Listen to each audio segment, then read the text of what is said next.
இன்றைக்கி கவினோட மார்னிங் பிரேக்ஃபாஸ்ட்டை பார்க்கலாம் வாங்க. கொஞ்சம் சாக்லேட் பவுடர் போட்டு குடித்தோங்க. இதோடைய ரெசிபி இருக்குது, நீங்கள் போய் செக் பண்ணி பாருங்கள். இப்போ கவினுக்கு பிரேக்ஃபாஸ்ட்டுக்கு ஆக்சுவலாக இதை ஃபுல்லாக அரைச்சி வச்சுருந்தாங்க. இப்போது கொஞ்சம் தான் இருக்குது.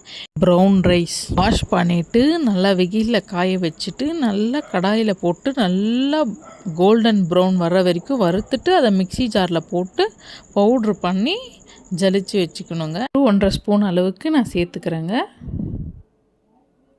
இது தண்ணியில் நல்லா மிக்ஸ் பண்ணிவிட்டு கேஸ் ஆன் பண்ணிக்கலாம். இதை கைவிடாமல் கிண்டினே இருக்கணுங்க. இதில் கொஞ்சமாக நெய் சேர்த்துட்டு நல்லா கலந்து விட்டுக்கலாம். அவ்வளோதாங்க, கவினோட பிரேக்ஃபாஸ்ட்டு அன்றைக்கி ரெடி ஆகிடுச்சு. இதை நான் ஒரு பவுலுக்கு ட்ரான்ஸ்ஃபர் பண்ணிக்கிறேன். இது நல்ல ஃபைபர் ரிச் ஃபுட்டுங்க.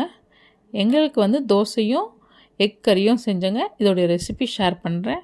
அன்றைக்கி பாவக்காலேருந்து கொஞ்சம் சீடு எடுத்து வச்சுருக்க செடிக்கு லைக் பண்ணுங்கள், ஷேர் பண்ணுங்கள், சப்ஸ்கிரைப் மை சேனல்.